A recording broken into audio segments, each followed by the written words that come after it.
Olá, seja bem-vindo ao Desencontros. Mais um Desencontros aqui, eu e Matheus conversando um pouquinho sobre cinema. Hoje vamos falar um pouquinho sobre os maiores erros da cinefilia, né, Matheus? Esse pessoal gostou tanto da gente falando sobre os passos da cinefilia, as fases da cinefilia, e o pessoal, inclusive, pediu, né, pô, e os erros da cinefilia? Tá aí, estamos aqui para falar os grandes erros da cinefilia, né? Chegou. Já avisar pra vocês, rapidamente, antes de começar, que esse, em específico, é um programa gravado. Essa semana, os 2 programas dessa semana serão programas gravados, mas a gente vai voltar na semana que vem. Semana que vem a gente tá de volta, com o nosso convidado e tudo mais. Mas fiquem aí, interajam bastante no chat, que a gente quer olhar o chat depois, tá? Inclusive, eu vou estar lendo ao vivo, enquanto vocês estiverem assistindo, eu vou assistir com vocês para ler o chat. Então, comportem-se. Também. Comportem-se, pelo amor de Deus. É sempre importante essa parte. Mas vamos falar do nosso patrocinador? Por favor. Então, como vocês sabem, né, a gente falou há algumas semanas, estamos sendo patrocinados agora pela Fílmica. Hoje, meu time favorito de filmes, eles têm um catálogo muito interessante e eles estão com uma promoção incrível até o dia 31 de julho. Você, por R$ 84,00 no pagamento via Pix, tem acesso ao plano anual. Então, assim, R$ 84,00 é o ano inteiro de acesso a um catálogo incrível que tem muita coisa na Fílmica, cara. Corre que tá acabando, porque assim, esse programa aqui vai entrar dia 25 de julho. Então, assim, tá acabando. Pois é verdade. Tá acabando a promoção. Então, corre. R$ 84,00 no plano anual. Cara, se tu pega R$ 84,00 e divide por 12 aí, olha quanto tu vai pagar por mês. Pois é. Loucura. Não, e tem streaming aí que renovou agora e, tipo, tá R$60,00 por mês. Pô, imagina, gente, R$84,00 você vai ter filmes lá que não tem em nenhum outro lugar. É isso ou você achar uma versão pirateada, horrorosa, ver num lugar alternativo que não vai dar bom. Cara, lá tem um negócio em qualidade, sabe? Sim. E é aquilo que a gente sempre fala, não é só como esse outros streamings aí, né? Uhum. É que 60 conto pra você, que só joga filme lá e foda-se, sabe? É que nem você falou na primeira vez que a Fílmica patrocinou a gente aqui. Tem uma curadoria, né? Curadoria. Tem uma seleção bem feita ali. Perfeito. Não é só jogar filme, é te apresentar. Exatamente. É fazer você conhecer cinema, né?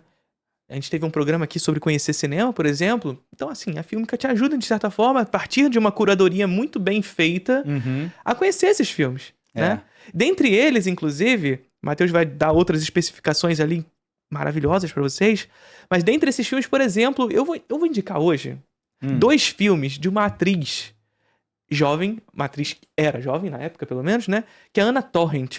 Anna Torrent, talvez, pra mim, a maior atriz mirim da história do cinema.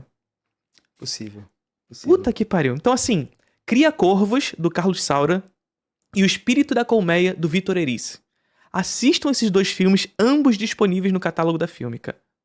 Sim, brinco. Mas conta mais um pouquinho pra gente sobre a Fílmica, Matheus. E se for ver, posta e marca a gente, marca a Fílmica. Sim. Vai ser legal. Cara, eles estão com uma interface nova, tanto para web quanto para aplicativos, o que é muito bom, porque tá sempre modernizando, atualizando a plataforma para ficar com a UX otimizada, o mais otimizada possível.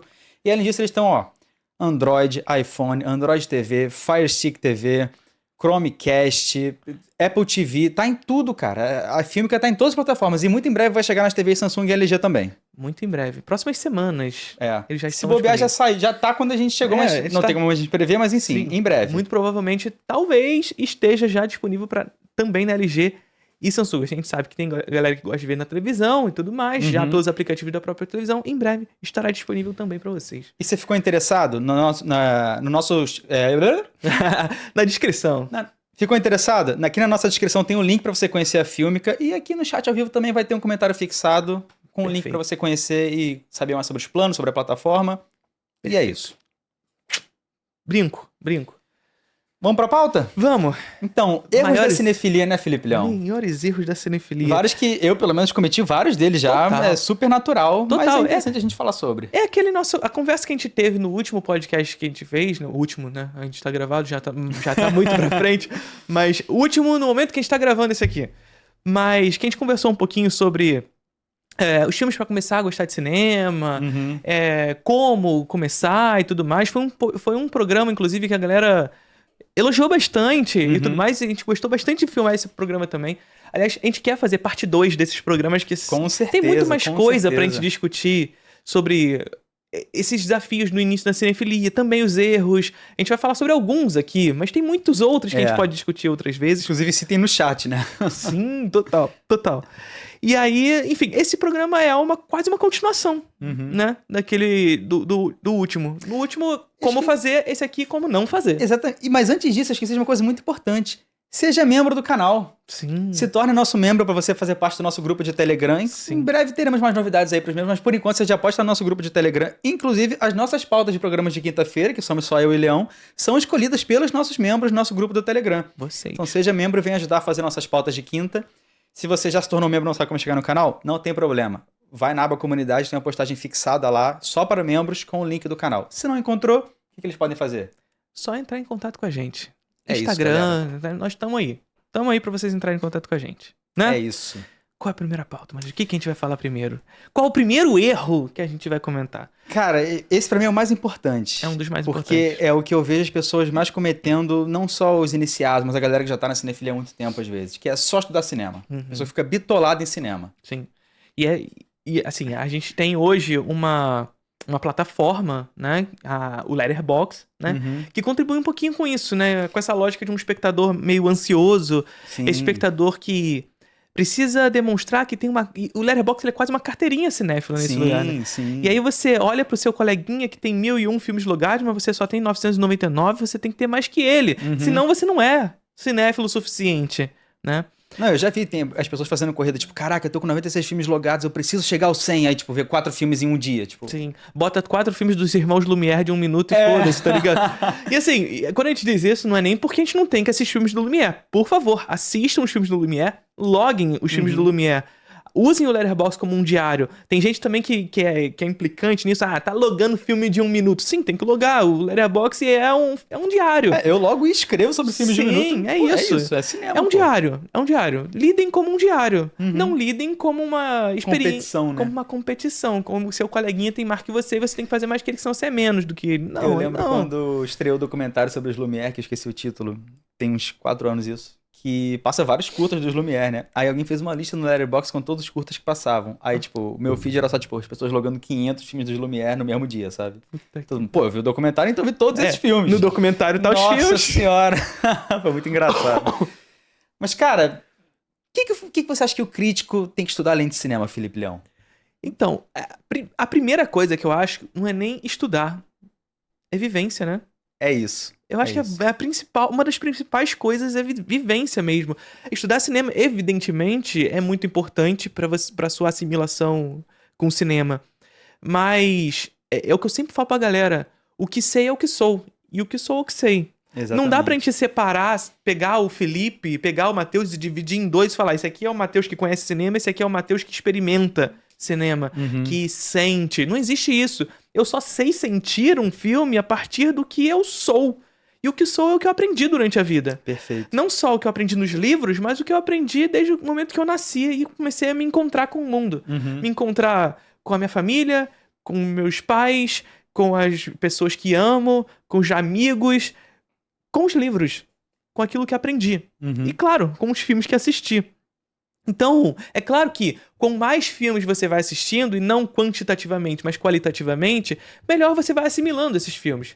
Mas aqui que tá a grande questão, qualitativamente. Não é uma porrada de filmes pra botar número no Letterboxd, e aí se você assistiu muito em quantidade, você sabe mais do que o outro. Não, muito pelo contrário, você pode estar simplesmente se preocupando mais com o número, e aí você não tá prestando atenção naquilo que você tá assistindo. Exatamente. Né? Então, eu acho que essa vivência, esse contato com as pessoas que a gente ama, esse contato com a vida, sair da frente da televisão, sabe? Sair do sofá, tirar a marca da tua bunda do sofá.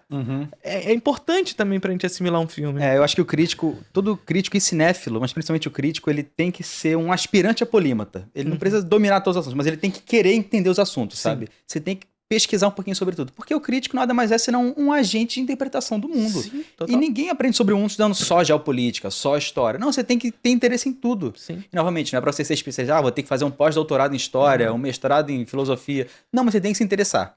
Mas você tem que saber história, você tem que saber... E assim, quando eu digo tem que saber, você não tem... Mais uma vez, como você bem disse, você não tem que ser um formado em história. Né? Mas é aquilo que a gente sempre conta, né? A arte, e portanto o cinema, não é descolado da vida. E, portanto, não é descolada da história, não é descolada de contexto. Não dá pra você chegar e pegar Ladrões de Bicicleta, por exemplo, que foi um filme que a gente citou bastante no último programa, pegar Ladrões de Bicicleta e falar assim, é um filme descolar dessa realidade. Pô, não tem como pegar Ladrões de Bicicleta e descolar da sua história, do seu contexto. Pô, um filme do pós-Segunda Guerra Mundial. Aquilo só foi realizado por conta daquele contexto. Como é que você descola disso, né? Então, assim, ter noções de história, contextualizar o filme, saber de que momento ele está sendo realizado, quem fez, em que momento fez. Por que fez, como aquele filme dialoga com aquele cineasta, com aquele momento. Sim, é até uma... assim, é um reconhecimento da história do filme, mas também uma arqueologia do próprio realizador. Com certeza, Porque com certeza. Por exemplo, se a gente pega o Hitchcock, né? O Hitchcock é um cara que faz filme desde o cinema mudo até a década de 70. E aí quando me falam, Felipe, eu quero começar a estudar Hitchcock, o que eu faço? Por onde começar? Cara, de que Hitchcock você tá falando? Felipe, eu quero estudar cinema brasileiro. Tá, que cinema brasileiro você tá falando? Porque eu quero estudar cinema brasileiro. Aí você vai lá, assiste Deus e Diabo na Terra do Sol e De Pernas pro Ar 3.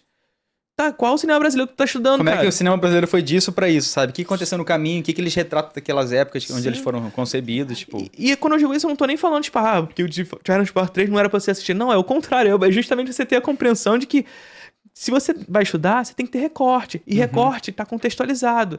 Tem história.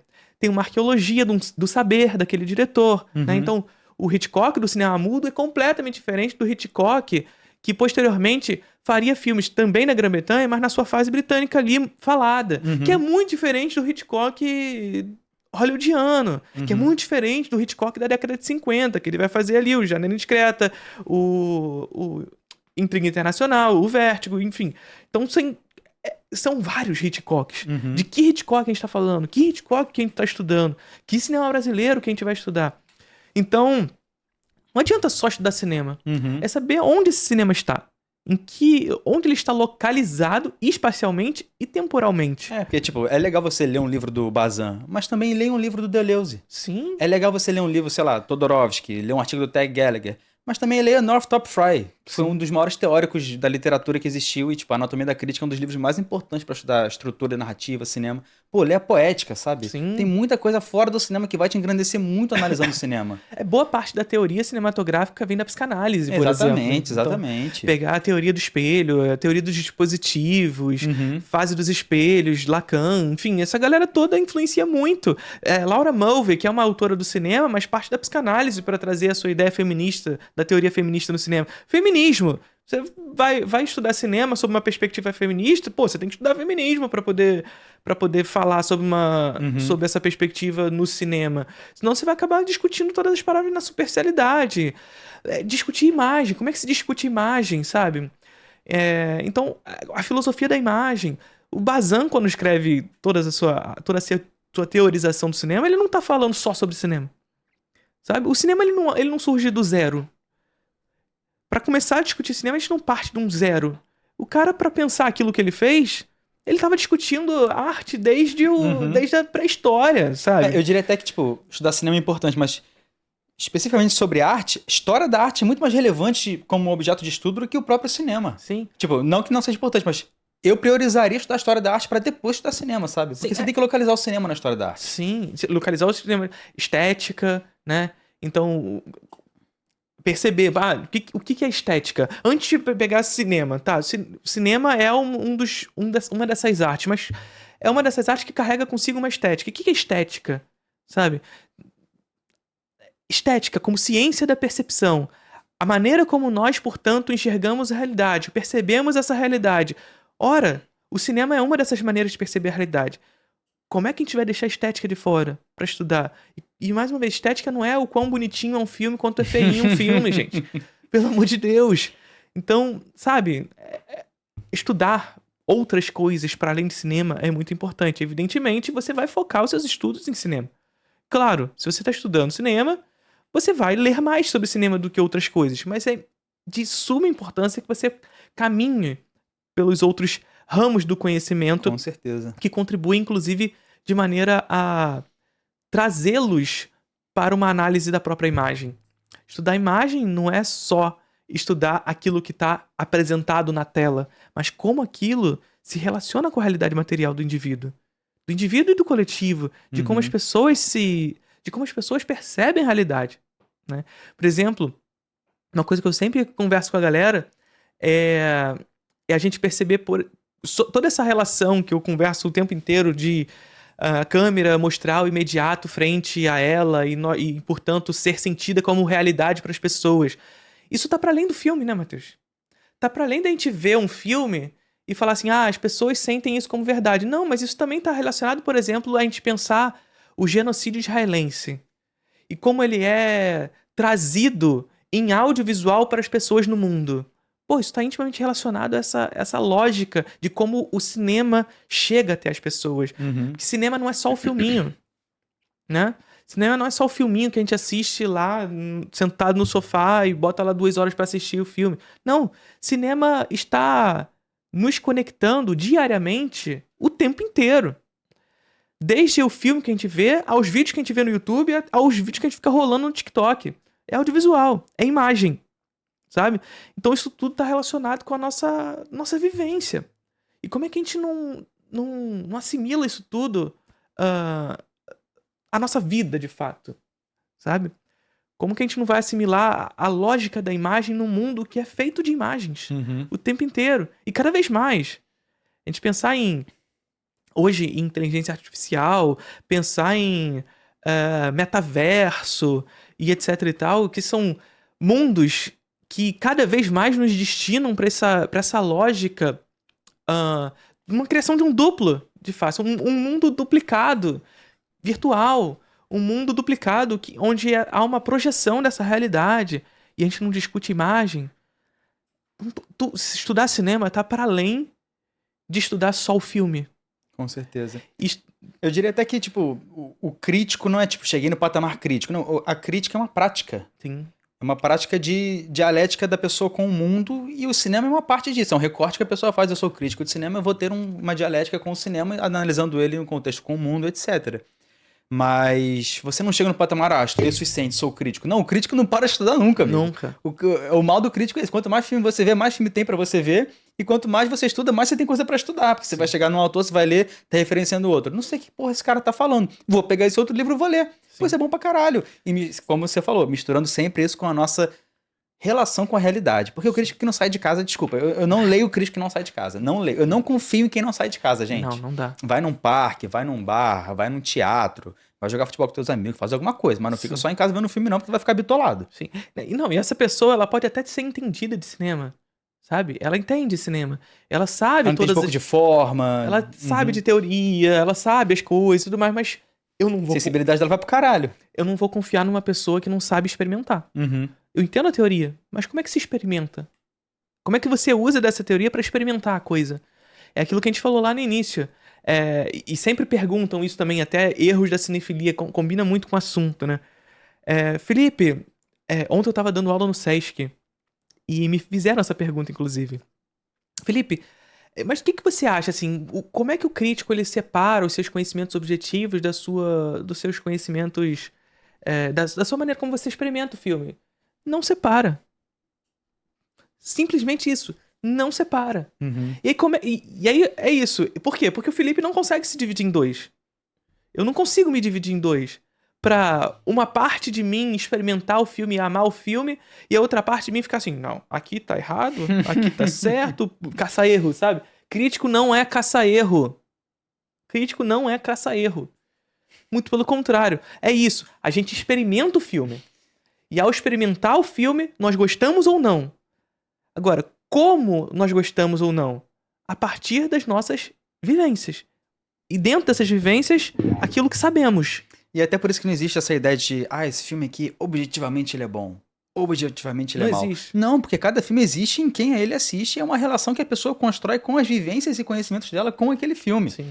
Às vezes eu vejo um filme e acho horroroso, e uma pessoa que às vezes não é nem cinéfila, ela é só uma pessoa de fora, ela, eu gostei por causa disso. Isso é interessante maneiro. pra caralho. Sim. Eu fico com vontade de rever o filme. Sim. Isso é o mais legal do cinema pra mim, é essa força de você conseguir fazer um objeto refletir as pessoas de forma diferente e você fazer essa troca. Isso é muito foda, pô. Sim, é a questão da dialética, mais uma vez, né?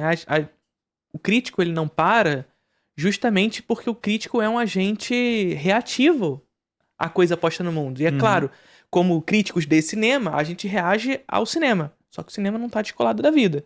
Então a gente tá reagindo a um cinema posto em determinado momento histórico, determinada localidade.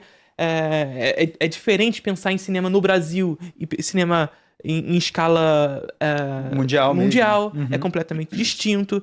A gente pensar, por exemplo, uma outra coisa interessante, pensar em CGI. E aí você vê um filme brasileiro que usa CGI e um filme hollywoodiano que usa CGI. Cara, tu vai analisar pela mesma régua? Ah, olha só, o CGI brasileiro é uma porcaria. Por isso é uma... Pô, Por que esse CGI é assim, sabe? Porra, Sabe? como é que é o processo? Como é que é o mercado? em que localidade ele tá inserido e tudo mais. Então, assim, a técnica, ela é datada, a técnica, ela é fruta de um tempo, mas ao mesmo tempo, ela é fruto de um espaço, sabe?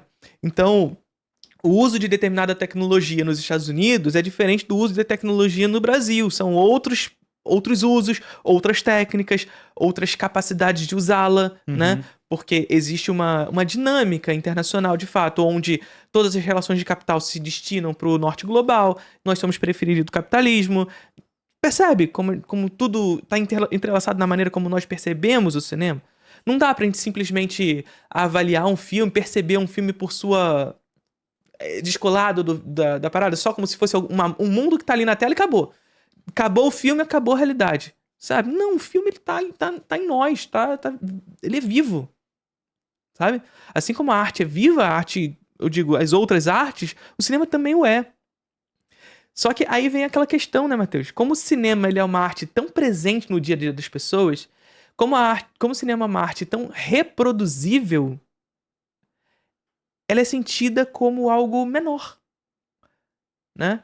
Como algo menor do que as outras. E, portanto, cara, como assim eu tenho que estudar cinema? Não é só pegar a porra da pipoca, sentar no sofá e assistir o filme? Não, tu não estuda... na escola, tu não estuda Van Gogh? Tu não vai lá na escola e tu vai estudar os movimentos artísticos brasileiros na pintura, na literatura? Por que você não vai fazer isso no cinema? Sabe? O cinema também não se intercala como um documento da nossa própria história? Como Brasil e como humanidade? Por que a gente não vai estudar isso? Só que ela é sentido no dia a dia. E sendo sentido no dia a dia, ela é mais sentida como entretenimento até. A gente tem feito muito esses conteúdos, né, Matheus, pra Instagram e tudo Filme mais. X ou Y. X ou Y, indicando filmes pra começar e tudo mais.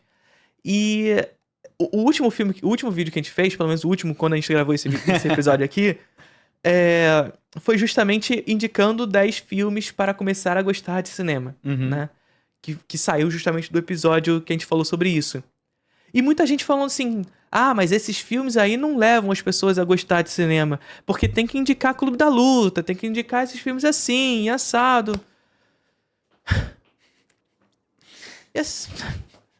Gente, pelo amor de Deus, gente, assim, a gente falou no episódio, não é sobre esses filmes serem ruins ou não, mas é pra começar a gostar de cinema, não é pra gente continuar assistindo o que a gente já assiste. Pois é, cara, é o filme que todo mundo vai indicar. Você vai lá, top IMDb 100 filmes, esse filme vai estar em, sei lá, 15º lugar. Sim. Porra, eu vou indicar mesmo, todo mundo já indicou? Já tá lá na lista do IMDb. Quando a gente faz essas listas, a gente tá falando, olha só, vamos ter o brio, sabe o brio que sempre se fala? Então vamos ter o brio de ir um pouquinho depois? Vamos começar a gostar de cinema? Vamos começar a conhecer coisas novas? É isso que a gente tá falando. E a gente não quer que você, assim, vai começar a gostar disso, vai deixar de gostar. Não, gente, eu gosto de Garota Infernal, eu falo o tempo inteiro aqui de Garota Infernal. Eu amo Arraste-me para o Inferno, eu adoro Arraste-me para o Inferno, eu amo trilogia Planeta dos Macacos. Você não precisa parar de gostar das coisas que são ditas populares, mas a gente pode ser crítico ao seu processo. E assim, se você tem medo de deixar de gostar de uma coisa, aí é uma covardia sua.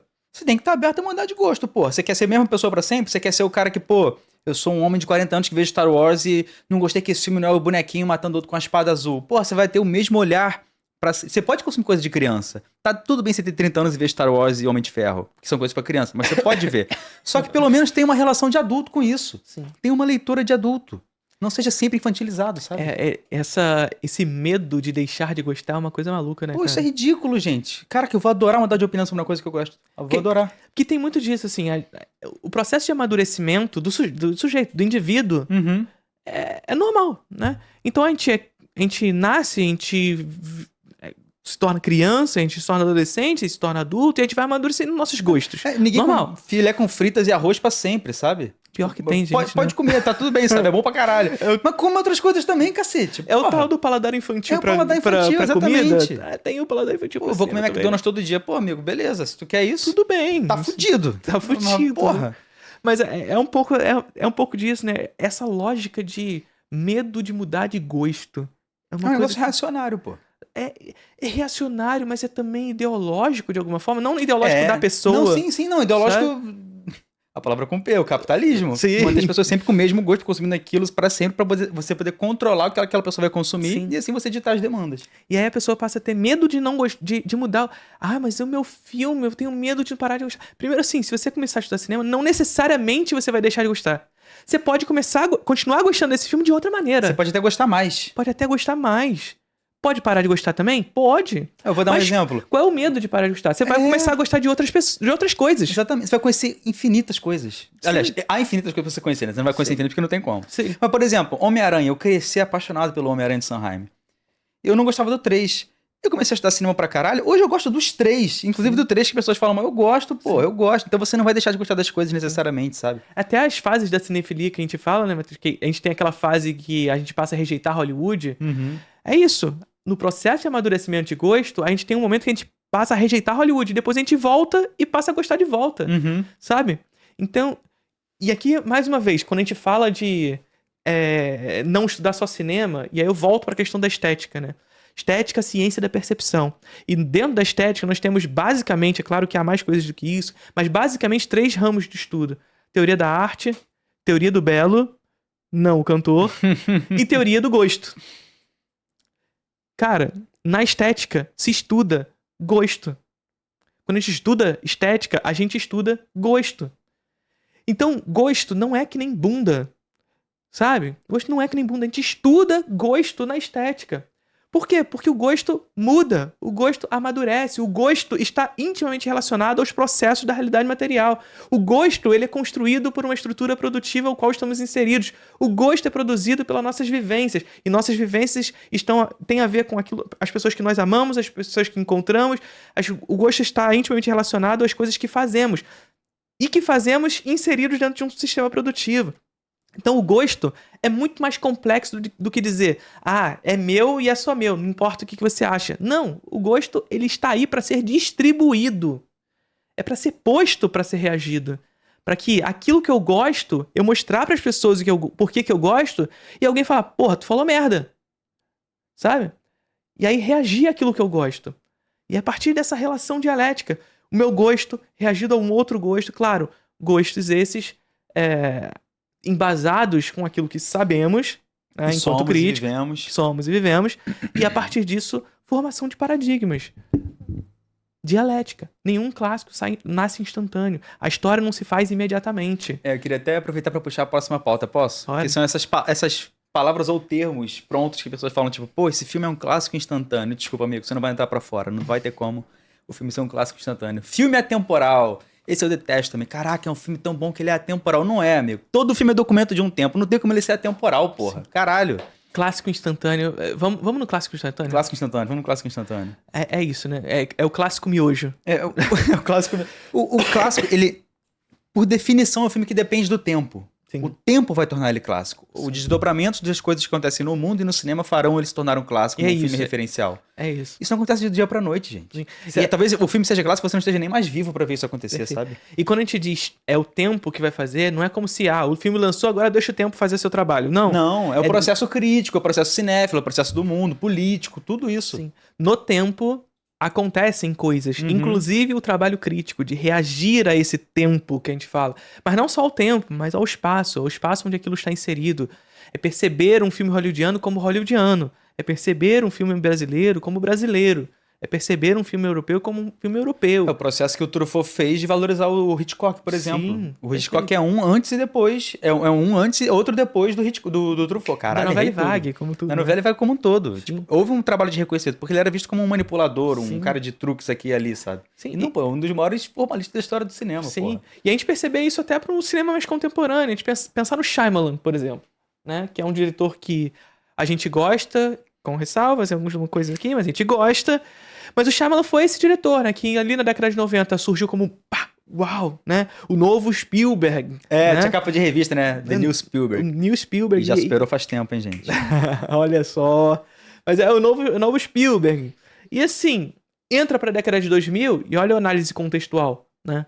Entra na década de 2000, vem esse cinema realista da trilogia Bourne. Do trauma do 11 de setembro, principalmente. Trauma do 11 de setembro, a perda da fantasia. Uhum. E aí o Shyamalan começa a cair nesse desuso, começa a cair em descrença na própria crítica, mas também no público. E tudo isso tá assimilado, não é descolado, né? Crítica e público juntos ali vão criando esse imaginário também sobre o diretor.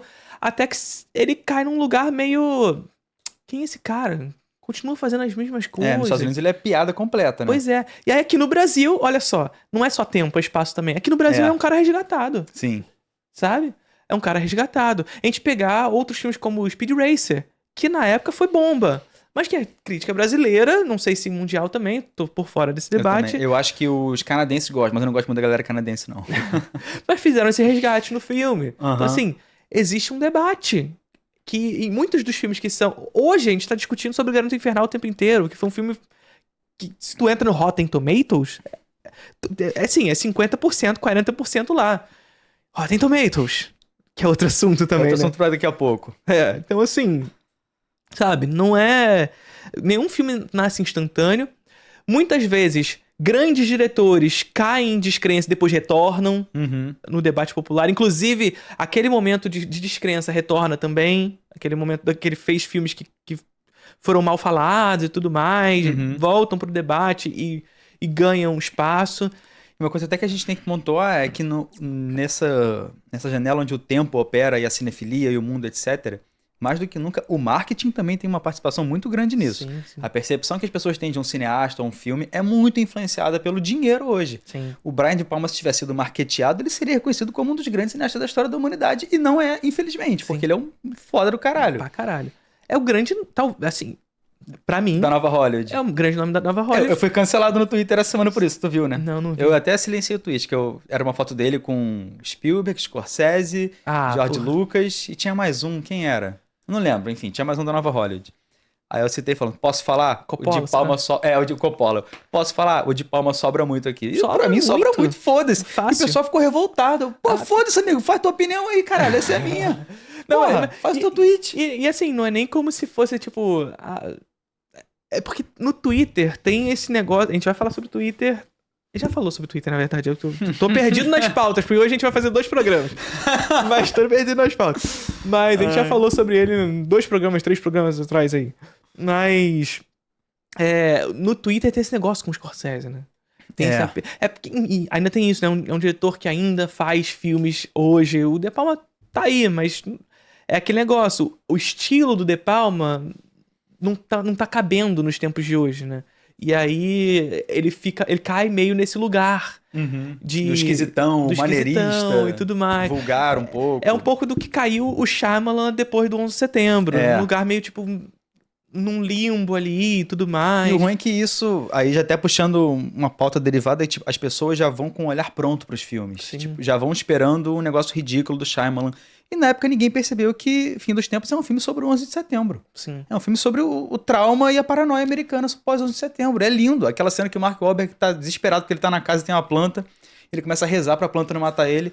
Aí ele, caralho, é uma planta de plástico. Tô falando com a planta de plástico. A paranoia fudeu a cabeça dele. Pô, é muito foda. Pra mim, o melhor filme sobre o 11 de setembro é esse filme. Aí tu tá forçando muita barra. Qual que é melhor que esse sobre o 11 de setembro? Fala aí. Ai, mas Esse é meu favorito. É porque eu não gosto desse Tu não gosta de Fim dos Tempos? Não Porra, gosto. do caralho, do caralho, gosto. do caralho. Eu entendo que é o tudo mais, mas... Vai, fala que Vingadores 1 é melhor que... Não, pelo amor de Deus, cara. Mas eu acho melhor. Ai, tá vendo? Vagabundo, Foda-se, você é um vagabundo. Sustento o meu gosto aqui. É por isso que o Vasco vai Mas cair também de novo. mas eu também não acho Vingadores um bom. Só o bait. Mas eu acho Cloverfield melhor. Eu gosto mais. Muito bem citado. É um puta filme, filme. Eu gosto de Cloverfield. Eu acho... É porque... Cara, outro dia eu fiquei muito surpreso. Vou citar outro crítico aqui. Eu fui falar de Cloverfield com o Bruno Andrade, ele mandou um áudio falando bem pra caralho do filme. Caralho, tu gosta, que surpreendente, mano. Ele defendeu muito bem, mas eu não lembro agora. Depois eu vou até ouvir pra te Que, falar aliás, também. assim, eu há pouco tempo, faz um tempinho, mas não foi na época que eu me deparei que é do Matt Reeves. É do Matt Reeves, sim. Sim. Gente, que isso, é Matt Reeves. Eu acho que o J.J. Abrams produz esse filme, Sim. ou ele co-roteirizou, não sei, mas tipo, ficou o marketing muito vendido em cima do J.J. Abrams, porque ele era uma figura grande na época. Esse negócio do mesmo produtor, e foda-se que é o mesmo produtor, tá ligado? Se tu vê em trailer, do mesmo produtor de tal filme, foda-se. Quase sempre é uma manipulação de fatos, né? A galera acha que o filme é dele. Cara, eu lembro que eu fui ver um filme com o Matthew McConaughey, que é sobre escravidão, de 2018, alguma coisa de liberdade. E aí tava no pôster do diretor 4 vezes indicado ao Oscar. E eu nunca tinha visto esse filho da puta na minha vida. Aí eu fui no IMDb, assistente diretor de um filme que foi indicado ao Oscar. Sei lá, co-produtor do filme que foi indicado. O cara nunca foi indicado como diretor. Sim. Só que tá lá, 4 vezes. O diretor 4 vezes indicado ao Oscar. Porra, é manipulação pra caralho. Enfim. É o marketing que a gente tava falando. É o marketing. É tentar construir o autor, sabe? Sim. Então, assim, clássico instantâneo, esquece. Filme é temporal, esquece. Filme é temporal, esquece. E aí? Filme é Se temporal. o filme é atemporal, ele pode até ser, mas ele é ruim. Porque ele não tá dialogando com o seu tempo. Sim. Porque. Mentira, não existe, né? Mas não existe. Mas, assim, é porque a parada. Se o filme almeja ser atemporal, provavelmente ele é ruim. Mas mesmo assim ele não vai conseguir. Não vai conseguir, é impossível. Porque é essa lógica, né? Toda técnica tem idade, toda técnica marca o seu tempo e o seu uso no espaço.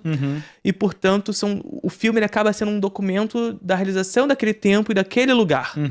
Né? Outro erro comum da galera. Porra, se esse filme de, sei lá, 2005 fosse lançado hoje, vocês iam amar. Mas ele não seria, amigo. Não seria. Ele só é daquele jeito porque ele saiu naquele ano, cacete. Sim, faz 20 anos, porra. Supera, amigo. Porra. Não é desse tempo, é do outro tempo. Então esquece, não é a mesma coisa. É outra. Ele pode ser resgatado. É aquilo que a gente falou, ele pode ser resgatado, mas ele é fruto daquele momento. Não, e é aquela questão. Aí me falam, por exemplo, sempre que eu falo sobre não existe filme atemporal, falo, mas os temas podem ser atemporais. Também não. Eu também não concordo. De certa forma, acho que sim, mas fala, desenvolve. Não, porque assim, por exemplo, a gente pegar um filme que da década de 50, como. Como é que é o nome daquele filme do Gregory Peck? Só é para todos? Só para todos. Que é um filme que discute racismo. Aí vocês vão falar, o racismo é um tema atemporal. Mas o jeito que ele aborda... Mas o jeito que se aborda é com outro. certeza, com certeza. O jeito que se aborda é fruto daquele momento histórico. Você pode pegar os grandes temas, mas eles sempre estarão, de alguma forma, encaixados no momento onde eles foram concebidos. Você pode pegar aquele tema que está discutido naquele filme e trazer para os dias de hoje. Sim. Mas aquele filme é fruto daquele momento. Sim, até mesmo perfeito. A discussão é daquele momento, sabe? A gente pode fazer esse trabalho de trazer para os dias de hoje, mas não é atemporal, mesmo a discussão temática. Ela pode ser trazida, mas não é atemporal, é fruto daquele momento, daquele momento que foi realizado. E a parte do trabalho crítico localizar os filmes, né? Sim. Tipo, eu já vi muita gente falar, eu vi o Planeta dos Macacos original, não achei nada demais. Cara, mas tem que ver o filme no contexto. O pessoal tava na pira de que o mundo ia acabar em bomba. E o filme é sobre o mundo ter acabado e as humanidades ter acabado, sabe? Porra, tem um contexto pro filme ter tido um impacto naquela época. E é isso, tematicamente está intimamente relacionado àquele contexto ali da Guerra Fria. Mas ainda assim o filme consegue funcionar hoje. Sim. Porque a temática, ela é fruto daquele tempo. Mas a gente pode trazer pro nosso tempo. Porque o medo do mundo acabar permanece. Por outras coisas, mas permanece. Foi o que fez a trilogia Caesar. Trouxe pra uma outra lógica. Pandemia, doenças e tudo mais. Que aconteceu por acaso anos depois. Uma doença pandêmica, globalização. Enfim, os medos mudam, mas se atualiza. Tipo, não tem 5 anos que o homem mais poderoso do mundo estava falando. Esse norte-coreano acha que é foda? O meu botão vermelho é maior que o dele. Porra, o botão de explodir a porra da bomba, cara. Então esse medo é eterno. Sim. Pois é, o medo ele permanece. E os temas eles são rediscutidos. Mas... fato é, Planeta dos Macacos estava discutindo sobre aquele momento. Sobre aquele contexto histórico. Bem como também não existe filme universal, né, Matheus? Não existe filme atemporal, não existe filme universal, justamente porque todo filme é fruto de um espaço, de um lugar. O lugar onde ele foi realizado. É claro que, se a gente for pegar Hollywood, as produções hollywoodianas, é aquilo que a gente sempre discute. O mercado de Hollywood é o mundo. O mercado do Brasil é Brasil. Então, e por isso... os temas discutidos por Hollywood são sentidos como universais, mas não são. Não são. Isso é muito importante. São ideologicamente postos como universais, mas isso é ideologia. Pura. Então não existe filme universal também. Bem como não existe filmes atemporais, não existem filmes universais. E o que existe, mas você não deveria se importar, é furo de roteiro. Sim. Eles Cara, existem, mas eles não são tão existem, importantes. mas não importa, cara. Não importa. Se você tá prestando atenção no furo de roteiro, você já perdeu, já saiu do filme há muito tempo, Sim. amigo. Eu sinto muito pela sua experiência porque ela foi arruinada. Porque E- não importa. Geralmente, quem tá prestando atenção em furo de roteiro é o caça-erro. É o caça-erro, é o cara, é aqueles canais Cinema Sins, Sim. que é uma merda. Cara, é o pior canal de cultura, de arte da história do YouTube, cara. Eu odeio Cinema Sins, odeio. Não conheço. É um que o trabalho deles é esse, é listar É furo de buscar roteiro. É só isso. Aí, tipo, eles falam em velocidade 2, aí eles passam um trechão do filme e aí fica listando, ó, erro 1, 2, 3, 4, até o 40, sabe? Cara, É terrível, é terrível. Formou uma geração de pessoas bitoladas nos Estados Unidos. que não tem experiência com o filme. Que Sim, busca... não tem. Eles vão ver o filme procurando o erro. E que, na verdade, real, né, Matheus? Essa é a prática da crítica americana. E é terrível. A crítica americana é essa crítica que você pega o texto deles, parágrafo dizendo fotografia é isso, direção, isso. E é engraçado que aqui no Brasil, geralmente, quem gosta de caçar furo de roteiro é a galera que gosta dos diretores que a gente costuma cutucar um pouquinho, tipo o Nolan. Gente, os filmes do Nolan também tem furo de roteiro, gente. Caralho. Ou você acha que faz sentido um multibilionário ter um armamento militar embaixo do prédio da empresa dele e ninguém saber? Sim. Porra, sério, amigo, desculpa. E assim, frequentemente cenas bem mal filmadas. Então, assim, se você caça erro, então vai caçar erro no Nolan. Que, né, tem bastante coisa ali pra tu caçar. E isso não torna o filme ruim. Não Eu isso. não acho que não torna o filme ruim. Pra tu ver, tô falando de um diretor que eu não gosto, de filmes que eu não gosto, e falando de defeitos que pra mim não tornam o filme ruim, pô. Porque o filme não é sobre isso. É claro que assim, Matheus, é importante dizer isso. Furo de roteiros existem, como a gente disse. Existem. Eles não são tão importantes como se imagina. Essa que é a parada. Mas é claro que a gente precisa sempre contextualizar o furo de roteiro com a encenação do filme. Existem encenações que são mais permissivas e encenações que são menos permissivas. Então, se tu vê um filme realista, e quando eu tô falando realismo, eu não tô falando realismo estéreo, contemporâneo e tudo mais, que quer parecer real pras pessoas hoje, naquela baboseirinha, não. Tô falando assim, se tu pega um filme lá do neorrealismo italiano, e aí tem um mega furo de roteiro ali, pô, é muito mais sentido. O furo ele vai ser muito mais sentido pelo espectador, sabe? Do que um filme de fantasia, que é permissivo, que um filme do Brian De Palma, que, porra, ele tá cagando pra isso, né? Eu sempre falo a cena do dublê de corpo, do final de dublê de corpo. No final do filme, tem uma cena que o nosso personagem central, ele é aprisionado pela polícia, a polícia bota ele encostado no carro e vai começar a algemar ele, e o vilão tá correndo pra uma represa, pulando uma grade e indo pra lá. Ele tá vendo o vilão indo pra lá, e aí o personagem principal, ele dá um socão no policial e sai correndo. O policial vai atrás dele? Não. Então assim, num filme realista, o que o policial faria? Tem que correr atrás, cara. Porra, a polícia levou um socão na cara e não vai correr atrás? Só que o Brian De Palma tá cagando pra isso. Tá cagando pra isso. Então, não importa, ele só queria se desvencilhar da polícia e ir lá. Não importa, a polícia não precisa seguir. A cena não é sobre isso, Não né? é sobre a polícia. Sabe? Numa encenação realista, seria estranho a gente não ver a polícia indo atrás. Mas numa encenação que o Brian De Palma nos sugere, cara, pra quê? Porque o roteiro é um meio pra imagem funcionar. Sim. As pessoas têm essa discussão, tipo, não, o roteiro é a alma do filme. Não é. Ou então, o roteiro é um pedaço de papel pra você, sei lá, limpar a bunda e jogar fora. Também não é. Também não é. O roteiro é importante. Não está acima da direção, mas o roteiro, ele tem uma função no filme. Só que ele é fluido. O roteiro é uma técnica. É uma técnica. Só que ele é fluido. Você pega, por exemplo, Joias Brutas. A cena... Tu lembra do Joias Brutas? Lembro muito pouco, mas se você falar... Tem uma cena no cassino que a Julia Fox, ela pede ajuda de um cara que tá apostando na roleta lá e ele ajuda ela a fugir com dinheiro. Uma cena que não tava no roteiro. Os Safdie chegaram no lugar... Pô, esse cara aí, ele é engraçado. Será que se a gente der $500 ele faz uma cena pra gente? E o cara topou, porra. Sim. Isso acontece o tempo todo no cinema. O que mais tem é a história de filme que eles foram reescrever, refazer as coisas no meio do caminho. Sim. É normal. Então o roteiro é uma coisa fluida, não é uma coisa, uma estrutura pronta ali que o filme, o cara vai dirigir, tudo baseado naquilo. Não é assim, gente. Não é assim que funciona. Sim. Inclusive uma outra imaginação com relação até à literatura, né? Que o filme tem que ser igual ao livro e tudo mais. Puta merda. E o roteiro é quase a parte mais literal do cinema, né? E aí se imagina que, portanto, aquilo que está no filme é o roteiro, necessariamente, né? Não, aquilo ali é como se pensou aquilo que estava escrito, que muitas vezes não está nem mais escrito, porque já foi reimaginado em imagem, né? E E toda essa discussão do livro com o filme, Matheus? Serve até pra tudo, pra gibi, por exemplo, né? Mas é muito... Cara, eu acho muito esquisita essa discussão, porque as pessoas costumam reclamar quando não é fiel, mas quando não é fiel em coisas, por exemplo, representatividade branca, quando tem personagem negro. Mas, por exemplo, o Homem-Aranha do Tom Holland não tem nada de fiel ao Homem-Aranha dos quadrinhos. Não. Eu li a gibi do Homem-Aranha pra caralho quando era criança. Tem nada a ver, porra. Sim. O moleque era um fudido e agora ele é um padrinhado por um playboy. Sim. Tem nada a ver. Ou então, sei lá, deixa eu pensar em outro exemplo que não tem nada a ver. O The Last of Us, a série. Eu argumentei que não tem nada a ver o jogo com a série. Mas as pessoas gostaram.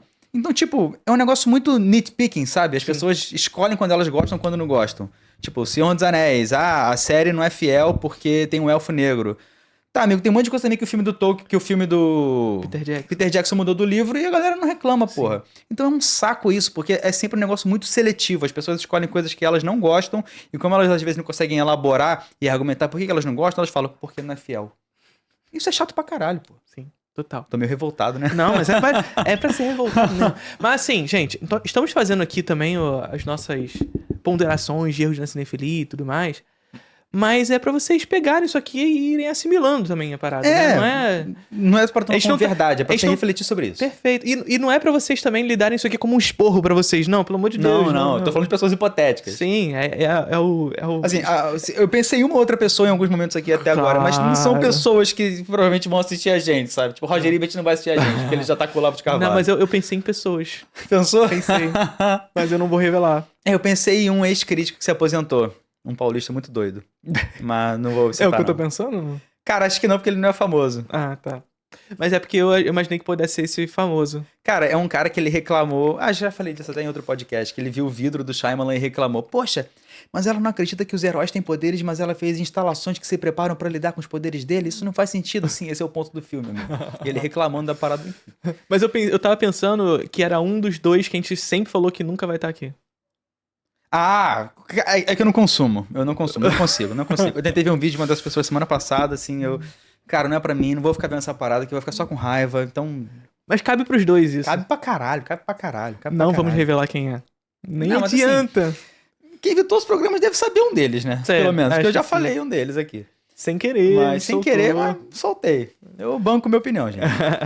Mas eu ia falar alguma coisa que eu esqueci. O que era? Mas fidelidade, por exemplo, todo mundo ama o Kubrick. Nenhum filme dele é fiel. Todos os filmes que ele fez, os autores que estavam vivos reclamaram, pô. Pô, estragou minha obra, não sei o quê, pô, fez muito diferente. Tá, mas fez, mas ficou bom, pô. Porque o filme é o filme e o livro é outra coisa. Você quer a história do livro? Lê a porra do livro, caralho. Sim. O filme é outra parada, amigo. E me desculpe, Clara Canela, que veio aqui e falou que amava Stephen King, mas Stephen King é um chato do caralho. É um mala. A gente falou dele no primeiro ou segundo programa, né? Sim. Que ele, tu falou que ele sempre defende filmes que são fiéis, que são Sim, sempre ruins. Sim. E assim, eu não estou falando de Stephen King como escritor. Estou falando de Stephen King como uma pessoa que acha que entende de cinema. Que é impressionante. Todos os filmes baseados nos livros dele que ele acha bom são uma merda. E todos os filmes que são baseados nos filmes dele que são bons, ele acha uma merda. Então o Kubrick, ele faz o Iluminado, que é bom pra caramba, mudou o filme. Não, é horrível esse aqui, tudo mais, né? Sabe? Uhum. Todo filme baseado na obra dele, que mudou a obra dele, é uma bosta. Agora, o filme que segue, sabe? Uhum. Teve um recente da Netflix que ele elogiou. Qual? É Cemitério... Ah, eu não vi, provavelmente. Ele, pô, é fiel e tudo mais. Foda-se que é fiel. É aí que tá para foda-se que é fiel. Porque, gente, presta atenção numa coisa. Uma coisa até importante pro início da cinefilia. Que muitos de vocês, na minha época, tinha muita discussão de Facebook. Hoje em dia, eu acho que o jovem perdeu um pouquinho do hábito do Facebook, né? Já tá em outro lugar. Mas em comunidades do Facebook, amantes da cinefilia. Dias de cinefilia. Fui banido de lá. Tudo. Eu durei uma semana no dia de cinefilia. Mas né, nesses grupos, assim, nada contra os grupos, tá? Tô falando das discussões dos grupos. Não, o dia de cinefilia tem muita coisa contra. Porra, era horrível. Enfim, eu ia falar mal de outro grupo aqui já, mas... Mas as discussões são essas. A gente sempre vai ver. O roteiro é muito ruim, a história é muito... E aí, primeira coisa, a gente precisa diferenciar história de roteiro de narrativa. Narrativa sabe? é sinônimo de história. A galera acha que narrativa é sinônimo de história. E que roteiro é sinônimo de história. É. E aí a pessoa fala assim, o roteiro desse filme é muito bom. E quando ela tá falando que o roteiro desse filme é muito bom, ela tá falando da história do filme. Porque a história é complexa, a história é cheia de mirabolices. E aí, por ter muitas mirabolices, o roteiro é muito bom. Não. Geralmente, os roteiros do Nolan são maravilhosos. Porque os roteiros do Nolan fica fazendo... Aqui, vai pra lá... Não, gente. Isso não faz um roteiro bom. Um roteiro simples pode ser maravilhoso. Só que a grande questão é quando esse roteiro sai do literal, sai ali das palavras e vai pra imagem, ele foi pensado de uma maneira de contar e a gente já tá falando de narrativa. Uhum. E a gente já tá falando de narrativa. O próprio Ad Astra. Você gosta do Ad Astra, do James Gray? Eu esqueci. Sim, eu gosto, assim. Eu não amo, mas eu gosto. Mas eu acho que se o filme tivesse um roteiro melhor, ele seria pior, provavelmente. O roteiro é muito simples, muito fechadinho ali. E o resto é a imagem, pô. O resto é a imagem. Tá deixando a imagem falada. Perfeito, porque foi o próprio James Gray que escreveu. Sim. O produtor brasileiro, que eu esqueci o nome, ele mexeu umas coisas no filme ali que eu também não gosto, né? Mas enfim, mas o filme é legal. Sim. É porque é isso. Só pra gente não jogar só no ar, assim. A história é o tempo do acontecimento, sabe? Existe um acontecimento que tem um tempo, tem uma duração específica. Essa é a história. O roteiro é a estruturação dessa história. É como essa história vai ser estruturada. Onde vai ser construído o personagem, onde vai ser construído as viradas, etc. Onde vai ser construída a ambiência, etc. Existe uma estruturação no roteiro. E a narrativa é o modo, é como vai ser contada essa história que foi estruturada. E a narrativa é tudo. É montagem, fotografia, design de som, edição de som, direção principalmente. E roteiro. E roteiro. Que tá nesse meio. A narrativa é como todos os elementos fílmicos contam aquela história. É a forma. Todas as técnicas. Se chegam a um final, né? Enfim, então vamos parar com esse negócio de misturar roteiro com história com narrativa. E reclamar de adaptação como se fosse sinônimo, né? Porra, pelo amor de Deus. Para.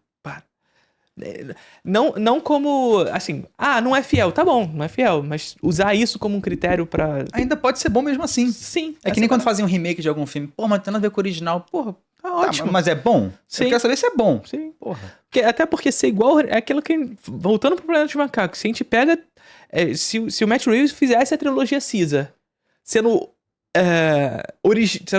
fiel ao original... Pô, o original tá falando de outra coisa, de outro momento. Por que ele faria isso? Qual o sentido dele fazer isso hoje? Não faz sentido. Então não tem que ser fiel. Não tem que ser fiel. Perfeito. Tem que se discutir, tem que se comunicar com o nosso tempo. Né? Outra. Vamos. Qual vai ser? Erros comuns. Erros comuns no processo de avaliação de um filme. Qual que você acha o mais grave, assim? Eu acho que o mais grave é quando a pessoa tá julgando o filme que ela queria ter visto. Sim. Ou julgando o filme pelo, tipo... o filme não é assim, essa... Tá, mas ele precisa ser? Ele deveria ser? Por quê? O filme foi feito pra você ou pro diretor? Perfeito. Pensar o filme como ele deveria ser e não como ele verdadeiramente é. A gente sempre tem que analisar o filme pelo que a gente assiste e não pelo que a gente gostaria que ele fosse. Essa que é a grande parada, né? Acho que essa é uma das mais comuns até na crítica. Aí vem toda aquela discussão. O filme poderia ser menor, poderia ser maior, essa parte poderia não existir. Poderia ser uma série. Gente, desculpa, eu discordo de tudo isso, acho tudo bobagem. Sim. O filme é como é e eu tenho que julgar ele pelo que ele está me apresentando. Sim. E aí você... essa cena não deveria existir. Vamos substituir essa frase. Quando você for criticar um filme, criticar uma cena, substitui essa frase. Essa cena não deveria existir. Essa cena é ruim por causa disso. Perfeito, é isso. Sabe? É isso. Então, porque você não é o autor do cinema. Você não é o autor desse filme. E o crítico de cinema que se pressupõe autor, cara, vai lá pegar a câmera pra fazer. Aí é o momento que a gente começa a falar pro crítico como um cara que é frustrado. Porque você não é o diretor, cara. Você não é o diretor. E você tem que saber onde é o seu lugar. E saber o seu lugar não é dizer que você é menor do que o diretor. Não. É saber que o diretor fez aquela obra. É ser respeitoso com aquela obra. E ser respeitoso com a obra também não significa dizer que a gente não pode criticá-la negativamente. Com certeza, não, com certeza. É pra bater mesmo quando não for pra ser. Mas seja respeitoso no sentido de que o cara fez daquela maneira. Então critique pelo que ele fez. Não pelo que você esperava do filme. Eu diria que não é nem respeitoso a palavra, é honesto. Honesto. Porque eu acho que o crítico ele também tem que ser combativo. Sim. Sabe? Ele não tem que ter necessariamente respeito. Honesto é a palavra melhor. Às vezes a gente tem que desrespeitar o filme, sim. Tipo, Irreversível, por exemplo. Watchmen, do Zack Snyder. Por que eu... Honesto é uma palavra melhor. Mas quando eu digo respeitoso, é no sentido assim... Até mesmo pensar em reversível. A gente não vai falar de reversível, tipo assim, aquelas adjetivações baratas, sabe? Não, com certeza. Adjetivos, é uma coisa que a gente tem que falar também. Puta que pariu. É a gente falar que essa pessoa não sabe o que estava fazendo e aí não deveria fazer. Não, não é assim que funciona. Né? Não é, já tá pensando na sua cabeça, né? O quê? A pessoa. Não, acho que não. Mas essa pessoa faz muito isso. Mas é pensar nessa lógica, né? Tipo, não, é respeitoso nesse lugar, é irreversível. A gente critica o filme pelo que ele é. Pelo que ele fez. Por que aquilo é abjeto pra gente? Porque o que o Gaspar Noé fez ali é abjeto. É nesse lugar. E não de... Pô, cara, por que você fez isso? Você não deveria mais fazer filmes na sua vida e tudo mais. Não, não é isso. Então, é mais nesse lugar que eu digo respeitoso. É respeitoso como cara, como um artista. Ele fez aquilo pensando daquela forma. Cabe a nós criticar pelo que ele é. Mas honesto é uma palavra mais correta. É uma coisa que eu ia falar também que eu esqueci. Os adjetivos? Adjetivos. Cara, como me irrita adjetivo. Assim, todos usamos em algum momento. Às vezes eles continuam necessários. Dá pra gente usar um adjetivo de forma produtiva. Não, o adjetivo é importante no texto. É importante. O problema é quando ele é vazio. Exatamente. Quando ele é esvaziado. O adjetivo ele acaba virando uma muleta da pessoa que não tem o que dizer, pô. Sim. Não tem argumento nenhum. E aí vira aquele texto base, né? Que a gente sempre fala, esse filme é muito legal porque a fotografia é bonita e muito linda e tudo mais. Aí você pode usar os espaços em brancos e colocar qualquer coisa, filme. Qualquer filme. Então, um texto crítico que é hiperadjetivado e que não produz uma ideia sobre aquilo que você está adjetivando, você pode substituir o nome do filme por qualquer coisa. Você não tá falando sobre o filme. E o adjetivo, do jeito que ele é usado, ele costuma virar uma resposta. Sim. E a crítica está lá para levantar perguntas. Sim. A crítica é uma extensão da discussão. Estou levando o meu olhar para o filme, você leve o seu, vamos chegar em algum lugar com isso, construir algo novo. E é um processo dialético, etc. O adjetivo é tipo, não, esse filme é tão bom que o diretor é inquestionável. Então, foda-se, não tem discussão. É isso, inquestionável, vamos dar 10 de 10 para ele, acabou. Não tem o que falar. Então não existe processo crítico nenhum nisso. Sim. Esse filme é uma carta de amor ao cinema. Puta que pariu, eu detesto quando falam isso. Caralho, pô. Você pode usar a carta de amor ao cinema pra qualquer filme. Qualquer filme foi pensado pro cinema. E pode ser uma carta de amor do diretor pro cinema. Então, assim, não. Para de... E aí vem o ódio. Não tem amor mais quando eu vejo isso. Não tem amor. Não Acabou tem amor. É por isso que eu não vejo. Eu fico muito irritado. Eu fico realmente, genuinamente irritado. Genuinamente. Sim. Outro dia eu vi um filme. Eu não vou nem citar para as pessoas não descobrirem quem é. Aí eu vi um filme, vamos ver uns vídeos no YouTube, só pra ver. Aí eu vou começar por essa pessoa aqui. É uma pessoa que nunca virá aqui, então fique tranquilo que a pessoa, enfim. Aí eu vi o vídeo da pessoa falando do filme. Fulana é maravilhosa, é incrível, a atuação estonteante. Cara, eu não aguentei 15 segundos. Pô. Aí vem estonteante. São adjetivos bonitos, legal. Ela mostrou que tem um vernáculo legal. É só isso, porra. Não tem análise nenhuma sobre o filme, gente. Nenhuma. É tipo o Regis Tadeu analisando qualquer coisa. Porra, sim. Eu prefiro o Regis Tadeu, sinceramente. Prefiro o Regis Tadeu. Coisas estapafúrdias, patuscadas, e não diz absolutamente nada do que tá sendo, da parada que ele tá querendo dizer. Meu Deus do céu. Enfim, mas se você tá precisando usar o adjetivo e você pensa, e você assimilou o que a gente disse e pensou, mas eu não consigo usar sem um adjetivo. Talvez seja um sinal que, você precisa talvez fortalecer o seu vocabulário, estudar mais teoria, estudar mais coisas da vida, rever o filme às vezes, sabe? Sim. Tá tudo bem se não conseguir escrever sobre um filme. Sim. Tá tudo bem. E muitas vezes é mais um aprisionamento dessa lógica, porque, mais uma vez, essa é uma prática muito americana, né? E essa prática que é mais americana acaba nos aprisionando, digamos assim, nessa maneira de fazer, nessa maneira de criticar e tudo mais. Então, como a gente se quebra essa barreira pra começar a fazer de uma outra maneira? Então, não é sobre a gente não adjetivar por forma alguma, né? Assim, é claro que o adjetivo é um elemento textual. Mas a gente, como é aprisionado nessa lógica que a gente vê muito fazer, porque como tudo que é feito nos Estados Unidos a gente importa, as merdas estadunidenses a gente traz pra cá e a gente replica, né? A gente acaba se aprisionando numa lógica, numa forma de fazer. Então a gente não precisa deixar de usar o adjetivo. Mas se a gente usar o adjetivo pra formar uma ideia, Aí que tá a grande questão. Perfeito. Então, assim, vai escrever um texto, forme a ideia sobre esse filme. Você assistiu o filme e qual é a ideia que você trouxe sobre esse filme? Não tenta falar sobre o todo. Porque isso é uma coisa, né, Matheus? Existe também por uma influência da crítica americana, de pegar o filme e tentar destrinchar o filme como um todo. Não. Pega o filme e constrói uma ideia sobre ele. O que te chamou mais atenção nesse filme? Fala sobre isso que chamou mais atenção. E aí, a partir disso, você fala sobre técnica, você fala sobre encenação, você fala sobre cinema, mas parte da ideia. E aí, quando você constrói uma ideia, o adjetivo fica como um elemento textual que te ajuda a contribuir com aquela ideia. Mas ajuda. Ele não se torna o elemento central do texto, né? Não precisa abandonar o adjetivo, mas faz do adjetivo um potencializador daquilo que você quer dizer, né? Outra coisa que eu acho que cometem de erro, e eu cometi muito isso, é analisar os elementos fílmicos de forma separada. Tipo, que nem Sim. você falou antes. Parágrafo 1, roteiro.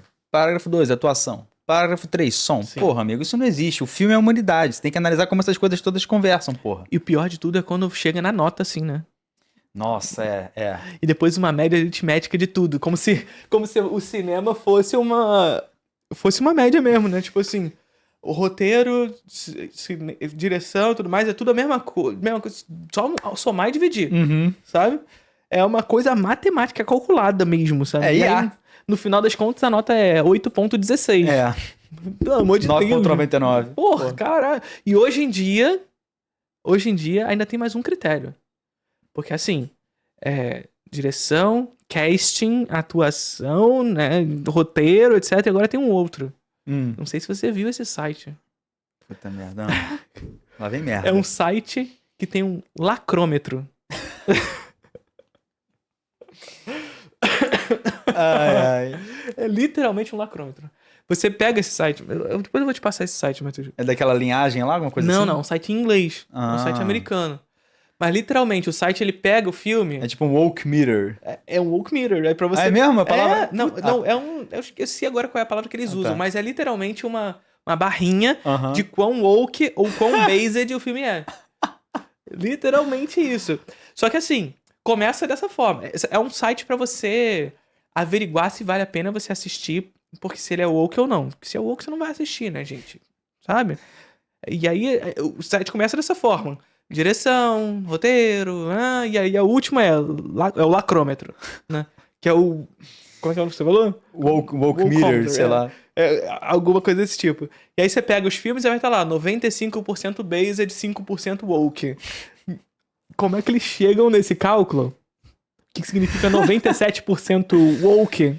O que são esses 3% que não são woke? Cara, o único site desse que presta é aquele O Cachorro Morre. Sabe? Que é você joga o nome do filme lá pra saber se o cachorro vai morrer. Todo filme que eu vejo com a Manu, ela pesquisa antes se o cachorro vai morrer, porque ela odeia ver bicho morrendo. Geralmente, filmes de terror, o cachorro vai morrer. Se aparecer cachorro, ele vai morrer. A gente foi ver Sinais e o cachorro morre nos Sinais, né? Mas esse ela viu porque eu enchi o saco. Mas cachorros morrem, não tem jeito. Aliás, isso é uma coisa interessante. Por que cachorros morrem e gatos não? Porque o cachorro é o melhor amigo do homem, né? Então é um gancho emocional forte. Mas por que então o gato é sempre o possuído? O gato é do mal. Tá ali conectado a bruxa, azar. Tem Sim. essas ideias idiotas, né? Sim, é uma historiografia dos animais mesmo, assim. Tem um autor... Fugindo totalmente da pauta, mas foda-se. Mas tem um autor muito legal chamado Clarice Glacken, que ele escreve um livro chamado Traces of the Rhodian Shore, que ele faz uma historiografia da natureza. E ele passa pela historiografia dos animais. E tá vendo só como é importante estudar outras coisas que não só cinema? Que a gente falou lá no início? Pois é. E aí quando você vê essa historiografia da natureza, você vê por que o gato é sempre historicamente vinculado a uma coisa meio demoníaca e o cachorro esse lugar meio...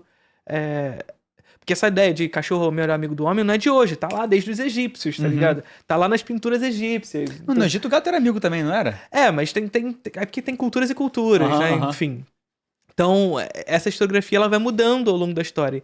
E aí a gente pega a Edgar Allan Poe, vai escrever o gato preto, né? E aí começa a vincular o gato com com coisas ruins, etc. Vira símbolo de Halloween com o tempo, o parceiro das bruxas. E aí no filme de terror, o gato geralmente é o que assusta. É sempre que vai rolar um... Tipo, o gato saindo do escuro do nada. O jumpscare você abre uma porta, você acha que vai vir o monstro, né? O gato passa correndo. O Alien tava passageiro, tem uma cena dessa. Então, é sempre o gato, o fruto da maldade, do susto.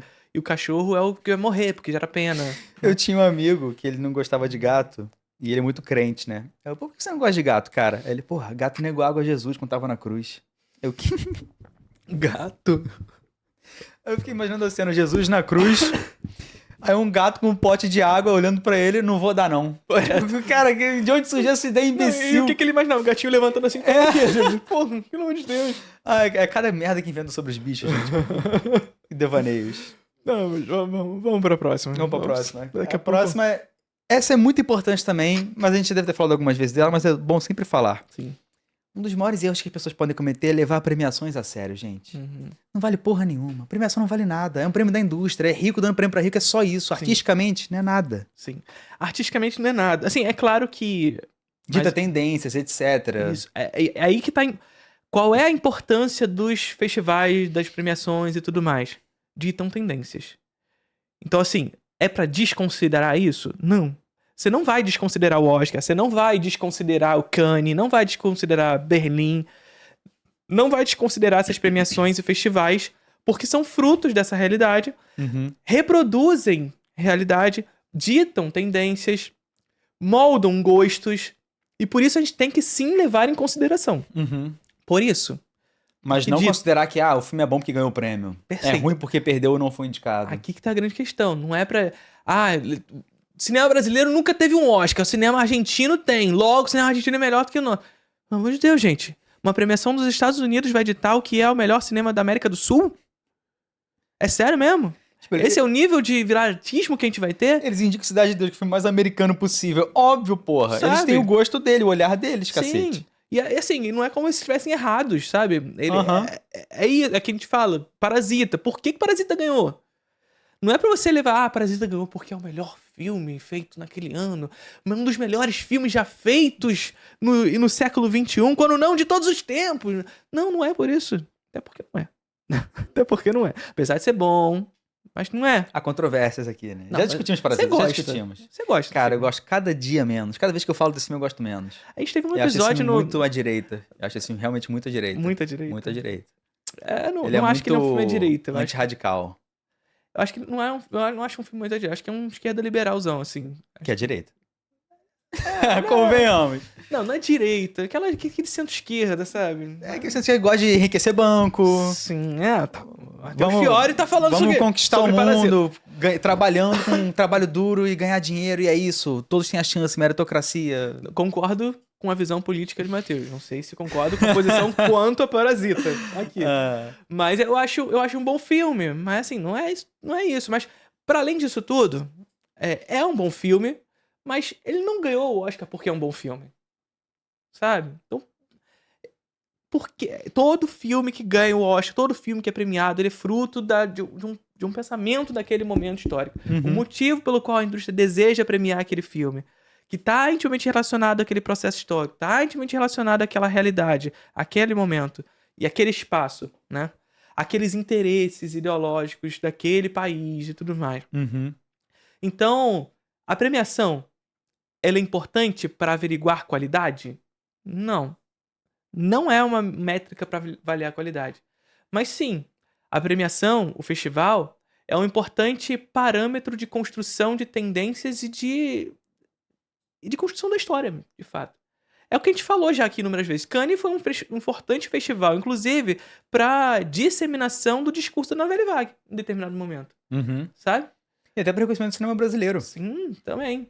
Então, assim, não fosse Cannes naquele contexto, talvez a Nouvelle Vague não tivesse tanta abrangência como teve. Continuaria sendo um movimento importante? Nem dá pra dizer que seria, porque esse si não dá pra falar. Fato é, Cannes foi um festival que foi importante no que tange a apresentar, a jogar essa coisa no mundo, sabe? Bem como o cinema brasileiro, né? A toda a ideia do cinema novo, por exemplo, cinema novo brasileiro, teve intimamente relacionado à maneira como esse esse movimento brasileiro se comportou nos festivais internacionais, como se comportou fora do Brasil. Sobretudo após 1964, quando se instaurou a ditadura militar por aqui. E aí, Glauber vai falar da estética da fome, etc e tal, já sobre a ditadura militar. E aí? Como é que esse cinema se sustentaria? Ora, os festivais internacionais foram importantíssimos para isso, para a disseminação desses filmes, para a consolidação desses filmes no cenário internacional e nacional. Porque tem isso, né, Matheus? E aí, o que tá a grande questão? É importante o cinema brasileiro ganhar um Oscar? Pois é. Não quer dizer que o filme seja bom, por isso, etc., mas é bom por causa da indústria. Sim. Pelo reconhecimento, para fomentar mais filmes. Sim. Não significa que a gente precisa do Oscar para atestar a qualidade do cinema brasileiro. Exato. É Mas uma questão puramente mercadológica, é dinheiro, Perfeito. gente. Construção de público. As pessoas vão querer ver, o diretor vai Infeliz- poder fazer mais filmes, o pessoal lá de fora vai querer importar mais filmes nossos para distribuir por lá. Sim.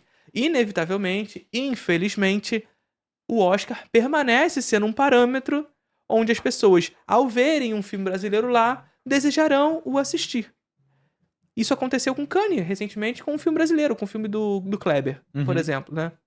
O Kleber faz Aquários, né? Recentemente lá na época do golpe, do Temer na Aquarius Dilma. é 2018? É alguma... Não, sim, 17 alguma coisa ou 18? assim. Isso, alguma coisa assim. E aí o Kleber lança esse filme em Cannes e acusa o golpe em Cannes. Todas as pessoas no Brasil viram essa manifestação que ocorre em Cannes, pô, vamos assistir esse filme. Uhum. Então, assim, a manifestação do Kleber em Cannes sobre o golpe e tudo mais fez com que o filme fosse ser assistido aqui no Brasil. E hoje o Kleber talvez, um dos diretores-autores no Brasil que mais levam público. É claro que não isso aqui é importante. Não significa que ele é o cara de recorde de bilheteria do cinema brasileiro. Não, Isso- levando no contexto do cinema brasileiro, né? Sim. O que é levar um bom público aqui para um filme nacional. Não, e eu digo assim, até no cenário brasileiro, as comédias brasileiras continuam sendo mais Mais vistas. vistas e tudo mais. Uhum. Mas no cenário brasileiro, o cineasta autor que mais leva pessoas ao cinema é o Kleber. As pessoas vão ver, sei lá, Minha Mãe é uma Peça por causa do... Caralho? Puta que pariu. Paulo Gustavo. Paulo Gustavo. Iam ver, né? Sim. Aí vão ver, sei lá, Político Corrupto, esqueci o nome, mas por causa do Leandro Hassum. Anderson, candidato honesto. Candidato honesto, isso. Político Corrupto. De Pernas pro Ar por causa da Ingrid Guimarães. Exatamente. E tudo mais. Enfim, existe uma... E pela comédia mesmo, né? Uhum. A comédia leva muita gente ao cinema. Você gostando ou não dela, brasileiro gosta desse filme brasileiro e gosta das comédias brasileiras. Você gostando ou não delas. E elas levam muitas pessoas ao cinema. Mas o Kleber teve um número muito inflacionado por causa de Bacurau, né? Porque teve aquele cara que levou 500 mulheres pra ver o filme, aí, porra, subiu muito as estatísticas ali. Brincadeira. Mas o Aquário já tinha feito uma boa bilheteria, né? Sim, eu lembro. Por conta disso. Claro que Bacurau levou pra outro lugar, que até o boca a boca fez as pessoas irem. Com Já certeza. tinha um nome do diretor, É. as pessoas foram, aí depois boca a boca, começou a galera a ir. Teve uma boa... Se eu não me engano, o Bacurau bateu mais de 600 mil espectadores, eu não alguma lembro. coisa assim. Pô, 600 mil no Brasil é muita coisa. É muita coisa. Minha irmã e eu, no início do ano... aliás, isso é uma coisa muito importante. 51% do público que foi aos cinemas em janeiro e fevereiro foram pra assistir filmes brasileiros. Que foi minha irmã e eu e o Nosso Lar 2. Você gostando ou não dos filmes, o brasileiro foi assistir a esses filmes. Você não fala que é oferta e demanda aí? Tem demanda, as pessoas Pois querem é. ver. E Minha Irmã e Eu foi um filme que bateu 1 milhão. E foi um recorde de bilheteria. E Bacurau foi um filme de 600 mil. Uhum. Se eu não me engano, 600 mil. Aí vocês me corrijam aí, por favor. Mas eu acho que foi. Então, é importante ganhar festivais. Uhum. É importante estar nos festivais. É importante que as comissões brasileiras para selecionar filmes pro Oscar saibam quais filmes selecionar. Não basta simplesmente você chegar assim, vou escolher o filme do meu amigo, ou então vou escolher o filme que eu acho que é o melhor filme. Não, pensa num contexto. Porque é importante para o cinema brasileiro construir esse público. Ter esse imaginário de que o nosso cinema pode construir esses públicos. E a curto prazo, porque assim, existem projetos a curto, médio e longo prazo para a construção de público. Mas a curto prazo, a presença em festivais é muito importante, né? Porque consolida esse cinema. Uhum. E faz tempo que a gente não tá. Principalmente no Oscar. Cannes está sempre lá, né? Tá sempre aparecendo. O Carim tá direto agora também. Carim, Kleber, é sempre, claro, é sempre aquelas figuras marcadas, a gente já Falando do discutiu primeiro ou sobre segundo isso aqui. programa. E não como se essas figuras fossem mais cineastas. Ou menos cineastas, Ou menos. Não, é no sentido de... Pô, é uma cota que Cannes estabelece, que é o Sul Global. É tipo, vamos pegar ali a América do Sul. Pega esses 2 caras aí do Brasil, é isso. Não, e assim, só pode estar um. Não pode nunca estar 2. Pode estar 4 americanos, mas não pode ter 2 filmes da América do Sul. Não pode. 2 filmes do Sul Global, putz, não. Pode ter 2 franceses, 2 italianos, 5 americanos. Mas Sul Global, escolhe qual vai ser. Tem que ser um. Não pode ser mais que isso. Mas nesse lugar é importante. No estabelecimento da história. Mas também, né, Matheus? E aí, corroborando com isso que eu falei agora, também relacionar esses festivais ao seu lugar. Porque é isso. Os principais festivais do mundo são festivais do norte global. Então nós estamos falando de Oscar, premiação do cinema americano. E, portanto, segue a uma ideologia específica, a uma indústria específica. Nós estamos falando de Cannes, que é uma premiação europeia, que premia constantemente filmes europeus e americanos. Então, assim, e que deixa de fora, ou quando não, faz aquela cotinha ali para os filmes do Sul Global. Então, contextualizar historicamente e espacialmente esses festivais, para que a gente não incorra em erros históricos também. E assim, tem uma questão muito simples também sobre festivais e prêmios. É arte. Sim. Não é um negócio objetivo. Perfeito. Você não vai comparar, tipo, sei lá, tá concorrendo, pegar o exemplo do Oscar do Parasita. Concorreu com Era a Vez em Hollywood, a de Astra tava nesse ano, mas não concorreu, mas é desse ano. E sei lá, tinha mais algum filme que eu gostei muito desse ano, não lembro qual foi. Mas enfim, são 3 filmes que não tem nada a ver um com o outro. Sim. São filmes, porra, um é da Coreia do Sul, 2 dos Estados Unidos. Só que, tipo, são diretores com visões de mundo diferentes, experiências diferentes. Então essa comparação na arte não faz tanto sentido no nível de dar um prêmio. Você pode fazer um exercício de comparar, esse diretor pensa o cinema dele assim, aquele pensa assado. Só que você premiar esse é objetivamente melhor porque ganhou um prêmio, isso não existe, é arte. Nem no futebol faz sentido, imagina na arte, pô. Perfeito. Assim, a gente pensar no Oscar, isso fica ainda mais radicalizado, né? Porque o Oscar é literalmente uma premiação da indústria, né, Matheus? Porque ele divide todas as etapas da produção. 20 e tantos prêmios são realizados, né? São entregues para cada uma das etapas da produção dessa indústria. E é uma academia inteira que vota. E essa academia não tem rosto. É claro, tem um padrão que a gente sabe qual é. Mas ela não tem rosto. Mas ela tem prática. Então, assim, saiba quem está votando. Quem são esses votantes? A quem eles servem? E não ter um rosto, a academia não ter um rosto, favorece que a gente não consiga enxergar quem são essas pessoas. Mas elas servem a um lugar, a uma indústria específica, né? Isso que a gente nem falou dos prêmios menores, tipo o Globo de Ouro, que tem um carinhoso apelido de Golden Bribes, né? Que é suborno de ouro em inglês. Você já viu aquela história do Denzel Washington? Não. Ele falou que ele ganhou o Globo de Ouro por algum filme que ele fez. E aí, só que antes de ganhar, o agente dele falou: olha só, vamos naquele jantar ali. Ele, por quê? Porque se você for, a gente vai ganhar o Globo de Ouro. Aí ele foi e ganhou. E ele mesmo conta essa história, tipo, sacaneando o Globo de Ouro, sabe? Sim. Porra. Premiação, gente. Mas assim, se a gente pensar Cannes, por exemplo, eu continuo achando que não faz muito sentido, como você bem disse. Mas para nós, enquanto críticos ou por espectador, se analisarmos criticamente, nós conseguimos entender melhor a premiação. Primeiro porque não divide todas as etapas da produção. Então, assim, a Palma de Ouro é para o melhor filme. Sabe? E é isso. É claro que tem para melhor diretor ali, só que eles premiam para filmes diferentes, não faz muito sentido, mas... Sabe? Só que o que é interessante, aspas, é que existe um júri. Que a gente sabe quem é. Quem são as pessoas... Cada ano tem um recorte, porque o júri é definido por quem está votando naquele ano. E aquele júri defende uma ideia. A gente sabe qual é a ideia que está sendo defendida por aquele júri. Eles estão criando uma narrativa. Sim. E aí, se a gente analisa aquele festival de acordo com quem está no júri, a gente entende por que aquele filme venceu de maneira muito mais clara, porque a gente sabe quem são os rostos ali. Então, dá para analisar um pouquinho melhor quando a gente vê que existe rosto ali no júri, né? Um júri que são, sei lá quantos, 8, 7, 10 pessoas. Porque, por exemplo, tem a Greta Gerwig sendo o presidente do júri, aí no outro ano é o Inhárritu. Tem nada a ver um com o outro, pô. Você tem que analisar por que essa pessoa escolheu esse. Faz sentido por causa do cinema que ela faz, etc. O que ela vê do mundo, o que ela acha do mundo. O que ela acredita, né? Ideologicamente. Então, é isso. E aí vai nessa direção. Toda a premiação que vocês verem por aí, sempre analisar o contexto e também quem vota. Recorte. Sempre sobre recorte. né? E aí nos Estados Unidos quem vota? É uma academia que serve a uma indústria, né? E é muito claro isso. Isso é constante. A gente não tá nem falando que os estúdios vão lá e pagam para esses votantes. Não é nem só, não é nem isso a nossa discussão. Mas existe todo um debate na própria indústria da comunicação que faz esse filme estar o tempo inteiro em voga, para que essas pessoas votem. Só que não tem rosto essas pessoas. Então, sabe? Fica...